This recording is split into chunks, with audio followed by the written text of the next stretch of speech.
Sorry. The title is a Scalable Architecture for Service Function Chain Orchestration. Thank you, Mr. Chairman. Good evening, everyone. My name is Sahel Sahaf, and the title of my presentation is a Scalable Architecture for Service Function Chain Orchestration. So in this presentation, I first give a very brief introduction to service function chain and network function virtualization.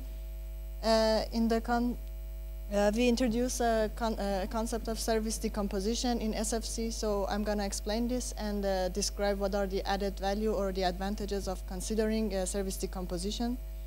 Then I'm going to talk about the orchestration in SFC. So the related topics that I talk about is the requirements of orchestration. So what is the scale that we need to do the orchestration, the size of the network topology and the request, the service request. Then in a unified project, we are developing a prototyping framework called Escape. So I'm going to give a brief explanation of that, but it's going to be demonstrated tomorrow at a demo session. So you can know more about it tomorrow. And as a main part of orchestration, we have the embedding of the network functions to the infrastructure. So I'm going to talk about an embedding algorithm that we proposed. And then I have the performance evaluation. And based on this evaluation, we identify some major blocks which based on those, we propose some improvements to have a more scalable orchestrator. So service function chaining enables to to make a service out of different network functions, and this service chain can be represented by a service graph. Examples of network functions are, I have a few of them here. It's firewalls, NAT, TCP optimizer, and traditionally they were deployed as hardware appliances. But with the rise of network function virtualization, these network functions can be run as software on a server. And sorry, this would simplify the service chaining and also reduces the cost of it. And it enables to introduce new services easily. Well, I said that we introduced a concept of service decomposition in service function chaining. So what do we mean by this? Is that assuming we have a service graph composed of several network functions, it is possible that each network function is just defined as is a high-level network function or abstract one. For example, it is mentioned as a firewall, but the detailed implementation of it is not mentioned in the service graph request. So it can be an IP table-based firewall, it can be an open flow implementation, it is not mentioned. So what we mean by service decomposition is first a translation of this high-level network function into a more refined ones. And on the other hand, it is possible that we have a compound network function which can be decomposed to more elementary or atomic network function. So I have an example here at the bottom of the slide. So it shows an intrusion detection service. So we see that at top there are different ways of implementing these ideas. So for example, it can be implemented as a hardware appliances, or we can have an VM which just implements these ideas for us. Or the functionality can be decomposed to a control plane or a data plane. And also we have the elastic IDS implementation as well. Again, each of these network functions, these NFs can be decomposed to more refined network function or more elementary ones. And like that, we can have a tree structure like to decompose an NF to more refined ones. So what are the advantages of considering this service decomposition? Well, first, it enables to reuse these existing components, existing NFs, and build new modules. So it will increase the speed of development and also reduces the cost. Also, it enables us to have multiple implementation for the same functionality. So different implementation can focus on optimizing different aspects. So we can have one implementation that uses a lot less CPU, but instead it uses more storage. The other one can be vice versa. So we can have multiple implementation. And the other advantage is that once we request a service graph, there is no need to be concerned about detail of the implementation or the available resources. So it doesn't matter for the user that what type of implementation we use for a firewall. As long as it has the functionality of it, that's enough for him. So there's no need to be concerned about the detail of this implementation. It also enables to have a better utilization of the resources. We can have load balancing and also, the final point is something that I will go back, I will explain in more detail with the embedding algorithm, is that we can have the advanced resource optimization by having a joint optimization of this service decomposition and the embedding or the resource allocation. So an orchestrator is responsible for the service management and orchestration. So the main functionality of an orchestrator is to do the optimal mapping of NFs in the infrastructure. Once these locations are found, the instantiation of the VNFs needs to be done, and then keep track of the locations of VNFs, and also assigning and scaling of resources, and also the monitoring of, these are some of the main functionalities of an orchestrator. But the orchestration process is significantly impacted by the scale of the telecom operator network and the number of service requests. So to just know a little bit about the requirements of the scalability of the orchestration, a telecom operator network is typically has a hierarchical structure with a very dense core router mesh network, and end customers are connected to this core network via a hierarchy of tree-structured access and aggregation network. So I have an example of BT telecom operator network in UK. It's just an example to give an idea of the numbers that we are talking about. So considering this network, the number of devices which needs to be orchestrated in such a network is, if you exclude the CPEs, it's roughly about 50K devices, and if you include the CPEs, it's going to be a lot more, about 10 million devices needs to be orchestrated. And also, the number of customers, or I can just go to the number of services that needs to be, are requested per day, it's about 5 to 10K services.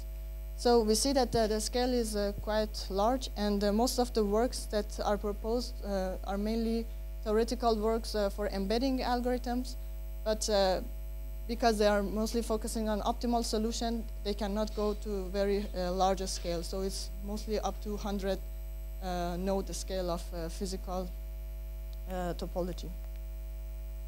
I said that we are developing a prototyping framework which is called Escape, and it supports the development of several parts of the service chaining architecture, such as VNF implementation, the traffic steering, and also the virtual network embedding. I'm not going to go into very detail. It's just that it is composed of 3 layers: a service layer, orchestration layer, and infrastructure layer. So it follows the unified architecture, which probably you know about from the morning session. And it's implemented in Python on top of POX platform, and the infrastructure layer is for an example, they have the Mininet environment. So the service layer, it has a GUI, so the user can request a service, and this is mapped to an infrastructure and is sent to the orchestration layer. So the main part of Escape is the orchestration layer, which does the mapping of the network function to the to the infrastructure domain. So the request arrives from the service layer, and they are forwarded to, I don't know if it's readable, but there is a resource orchestrator entity, and based on this service graph and the infrastructure view that is given by the lower layer to this entity, it is and also an NFIP, which is a network function information base. I will explain a little bit in more detail in next slide, but it's just a database which includes the network function information such as the resource requirement, the implementation, and this type of information related to the network functions are stored in this database. So given these inputs to a resource orchestrator mapper, the mapping between network functions and the infrastructure node are found. And then there is a control adapter component that it actually works twofold. So one thing is that it builds the abstract view of the domain, and it gives it to the RO component. And on the other hand, when this mapping is given by the RO mapper, it splits the graph to different domain and gives it to the deploys it on the infrastructure different domains. So about the network function information base, this entity stores the, as I said, the NF models, abstractions, the NF relationships, and the implementation images, and also the resource requirements for each NF. To support the service decomposition that I explained at the beginning, we also, for each abstract network function, it also stores the relationship between the atomic NFs, and this decomposition process is stored as a tree-like structure. And for implementation in Escape, we use the Neo4j database, which is a graph database, and you can have nodes and links, and for each nodes and links you can have different attributes, so it's easy to store this tree structure for each network function. And now the embedding algorithm. So what is the problem exactly that we try to solve is that given several service graphs composed of multiple network functions, and we have a common physical network, we want to do the embedding of this service graph to the physical network. So the objective is that we minimize the cost of the mapping, and in this way we increase the acceptance ratio, which means that we accept more requests over time. And we try to also fulfill the QoS requirements of the request. And the assumptions that we have for this embedding is that, of course, we have multiple service decompositions for the given service graph, and the network functions can be of different types, meaning that it can be a VM, it can be a hardware, it can be a process in a container, so we have different options. And why this is important to take into account is because the physical network, the infrastructure, might not support all different types. So we should know what type each network function in the decomposition have. And the proposed algorithm that we implemented is that it has two phases. First, we have a decomposition selection phase, and then the mapping. So in the decomposition selection, we calculate a cost for each decomposition. And this cost is calculated based on the number of potential physical nodes in the infrastructure that can host the NF of the decomposition. The second factor that is taken into account in the cost calculation is the number of network functions within a decomposition. And the final factor is the cluster factor. And that cluster factor, I explained it in the figure. Assuming we have a decomposition composed of 4 NFs, we try to cluster these network functions based on their type and how they are connected. So it means that if the network functions are of the same types, and they are connected directly, we group them in the same cluster. Otherwise, they are in a different cluster. So on the figure at left, we see that the blue boxes are the NFs of the same type, and they are of click. They are click type NFs, and they are connected directly. So they are clustered in one group. And but on the other figure, the decomposition on the right, we see that they are different types, so they are not in the same cluster. And once we calculate this cost for every decomposition, we select the minimum cost decomposition. And the reason that we consider this cluster factor is that if we have this network functions of the same type connected together directly, it is possible that we find a better embedding, that these network functions are mapped on the same physical node instead of between multiple nodes. So that would help to decrease the resource consumption while we do the embedding. And that's one of the main reasons to consider this.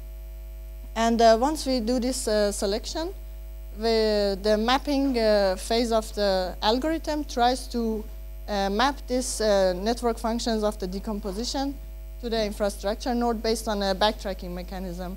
And it just tries to sort the VNFs of the decomposition based on their requirements in a descending order, and tries to find a physical node which is successfully maps that VNF, and if that is not successful, it just backtracks to the previous mapped node and tries again with the next potential physical node. So this algorithm was proposed in our previous work in the first one, and then we also proposed an ILP solution, but of course it has the scalability, as I mentioned at the beginning, that it cannot go for very large networks. The maximum size is for 50 nodes. But the optimal solution is proposed in the second one. So we wanted to evaluate the we want to find the major time-consuming blocks in the embedding, which is a major functionality of the orchestration. And to this end, the simulation setup, we have selected random regular networks with different sizes of 100 to 1,000 nodes. We have different capacities for nodes in terms of CPU, memory, and storage.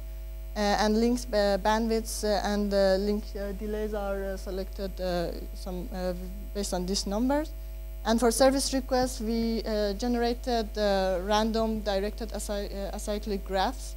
And the demands are between 1 and 2 for, again, CPU, memory, and storage. And the links of and the bandwidths of the links are between the same numbers. And we evaluated for two size service graph. One is a smaller one, has only 5 network functions. The other one is larger with 10 network functions. And we also wanted to see the effect of number of decomposition on the execution time of the embedding. So what we see in this graph, on the graph on top, first of all, we identified 3 major blocks in the embedding algorithm, which is read decomp, I will explain this, select decomp, and map. That you see 3 blocks in the graphs. The read decomp is the part of the embedding that it retrieves all the decomposition for a service graph from the Neo4j database. The second part is calculating the cost that I explained and selecting the minimum cost decomposition. And the map block is just doing the mapping of the selected decomposition. So we evaluated the execution time of these different blocks for different size of network, physical network, with two different size service graph.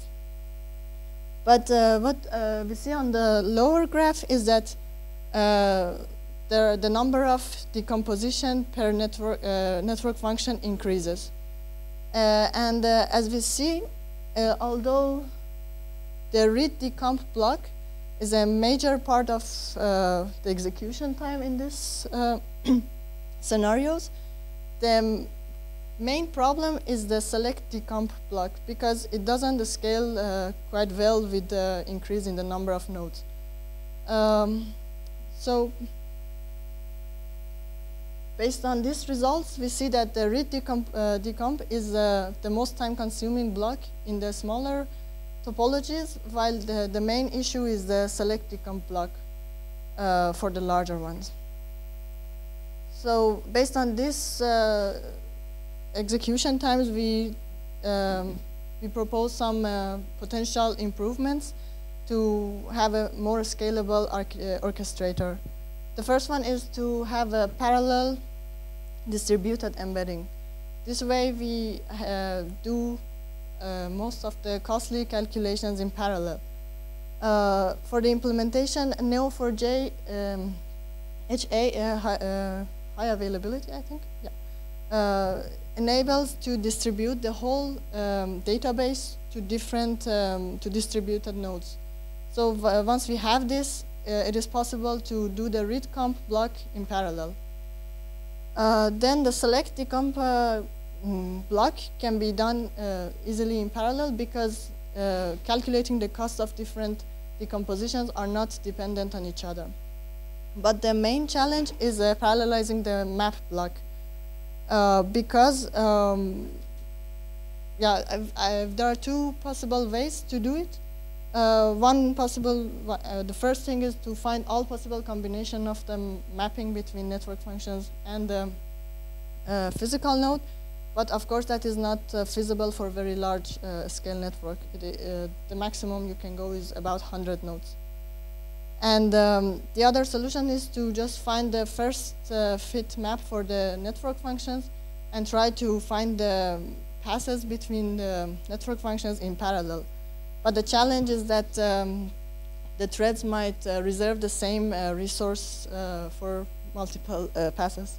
So there are some solutions, but it still needs to be investigated in more detail. So one thing is to consider batch scheduling to get dedicated access to the resources. The other possibility is to have a hierarchical embedding. So for this, we can use the decomposition that is available in the network function information base, and we divide the service graph into subgraphs, and these subgraphs can be given to different infrastructure domain to be orchestrated locally. This way is, yeah, we can have more scalable orchestration, but of course the challenge is the amount of information, the resource information that is exposed to the higher level hierarchy. Because if we have incomplete information, it is possible that the orchestration, the embedding is not efficient enough. So there is a trade-off between this. And finally, we can have some predefined service chains. So we can have predefined service chains with predefined service decomposition. So some part of the embedding can be done in advance before the service is requested. And finally, to summarize, in service function chaining, we can have chains of network function to have a service, and we need a resource orchestrator to steer the control of SFC, and we need to map the network functions to the infrastructure network. The orchestration requirement is quite, I mean, the scale is very large, so it is possible that there are thousands of requests per day, and there are thousands to millions of devices needs to be orchestrated. So scalability is an important characteristic for the orchestration of SFC. And as a proof of concept, we implemented an embedding part, and we identified some key the most time-consuming blocks in this embedding. And based on that, we suggested some potential improvements to consider parallel or distributed embedding or hierarchical embedding, or we can have predefined service chains to do some parts of the embedding in advance before the request arrives. So that's it.